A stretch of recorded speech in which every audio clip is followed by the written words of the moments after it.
I have been meaning to get the shovel mounted onto the excavator for a while. Otherwise, I've just been carrying it with in the truck or setting it on the fence line when I need it. Occasionally, I'll stick it in the cab with me if I'm going back somewhere, but it's just kind of a pain in the butt. And I bought one of these clamp things for mounting them. Worked pretty good. This is what I've come up with for best spot. It's not ideal because if it is muddy, it's going to drip on the sheet metal there. But if I stick it on the side anywhere or underneath anything, it's very likely going to grab brush or get caught in things. So this is my idea. I drilled the holes already and just dropped the bolts in. I got to put the nuts on yet, but I'm hoping if I store it in this position, it won't be able to slide down any farther and get into the pivot here. And if it is real muddy in that, I can maybe put it in with the spade part down, and at least then it just drips mud right up front here where it's easier to wash off. But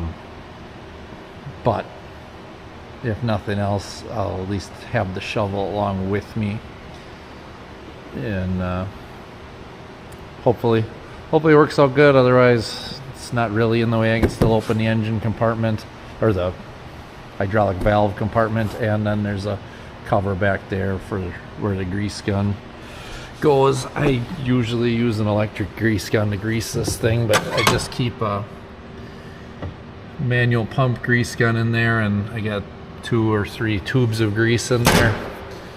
That way, if a track comes off, I can release the grease out of it, get it on, and get it pumped back up again. Or if I need to grease something, I can. I'm trying to figure out a place that I could mount a electric grease gun in here. It does fit in the cab with me, but you know, I can find enough other things to put in the cab with me.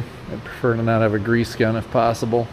But I'm gonna get this mounted up and see how it works, and then the real test will be, and as the next months go on and I have to shovel sloppy mud out of the tracks and try to get the shovel clean enough to set back on here. But I'll get it bolted on and we will see how it works.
Well, the issue I'm having is ideally there'd be a welded nut underneath, so you only needed to use one hand, but I need to put the nut on from the bottom, turn the bolt, or hold the bolt from the top, but I can't reach with this cover in the way.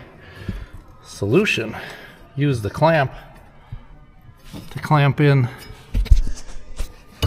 the wrench to hold the bolt from moving, and then I can get on the nut from underneath.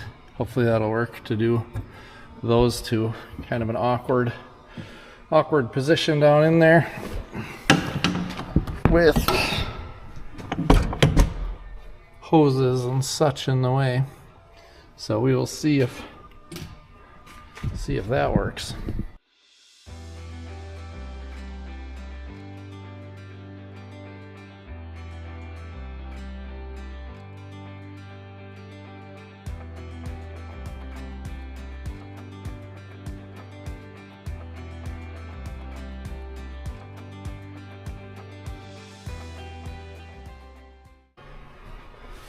That actually worked pretty well.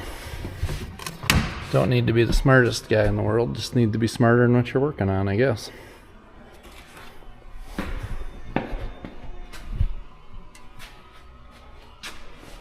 See if I can do this one-handed.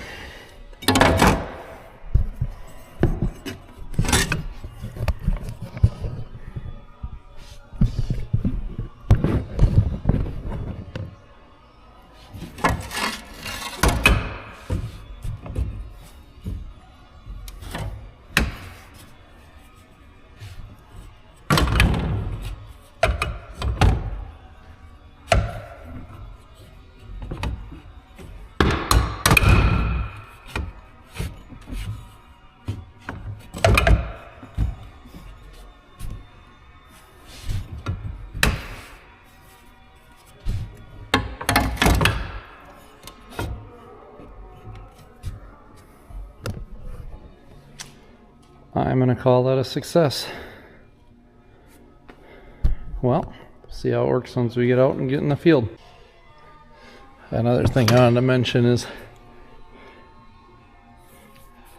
these old Craftsman wrenches.